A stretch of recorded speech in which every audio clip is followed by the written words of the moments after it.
Did you know that after the Spanish-American War in 1898, the United States had full control over Cuba, but chose not to keep it? Imagine an alternate history where Cuba became the 51st state or U.S. territory like Puerto Rico, but instead, the U.S. allowed Cuba to become independent. Why? Was it political pressure, economic strategy, or something much deeper? Stick around as we uncover the real reasons behind this surprising decision. The Spanish-American War and U.S. victory in 1898, the United States went to war with Spain, largely driven by the explosion of the USS Maine in Havana Harbor and sensationalized media pushing for intervention. After a swift and decisive victory, Spain was forced to surrender its remaining colonies. Under the Treaty of Paris, Spain ceded control of Cuba, Puerto Rico, the Philippines, and Guam to the U.S. But while Puerto Rico and Guam remained U.S. territories, Cuba followed a different path. Why didn't the U.S. keep Cuba? On the surface, keeping Cuba seemed like a logical step. It had economic value, strategic importance, and was just 90 miles from Florida. So why did the U.S. let it go? There were a few key reasons. The Teller Amendment. Before the war even ended, the U.S. Congress passed the Teller Amendment, which explicitly stated that the U.S. would not annex Cuba. This was meant to assure both the Cuban people and the world that America was not engaging in colonial conquest, but rather helping Cuba gain independence from Spain. Violating this promise would have damaged U.S. credibility and invited backlash from both Cuba and the international community.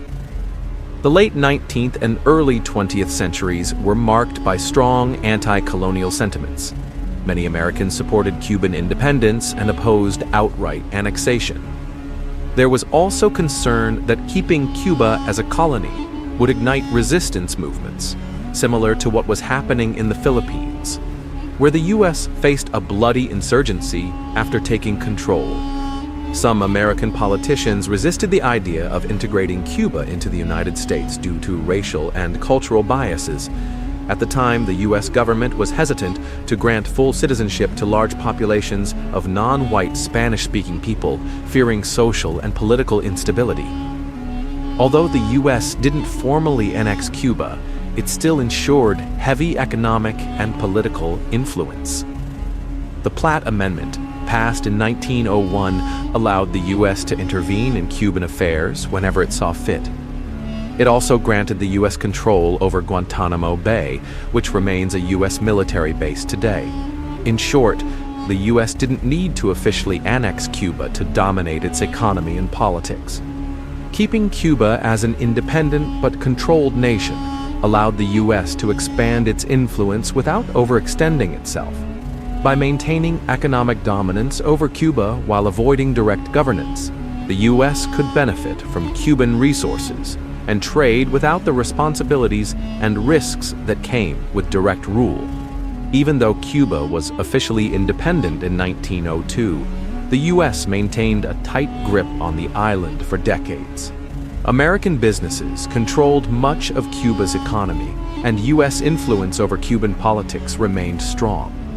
This continued until the Cuban Revolution in 1959, when Fidel Castro overthrew the U.S.-backed government and aligned Cuba with the Soviet Union, leading to decades of tension, the Bay of Pigs invasion, and the Cuban Missile Crisis. So, while the U.S. didn't annex Cuba after 1898, it found ways to control the island without making it an official part of the country. Was this the right decision? What if history had played out differently? Let me know your thoughts in the comments. And if you enjoyed this deep dive into history, don't forget to like this video and subscribe to the channel for more fascinating stories from the past. See you in the next one.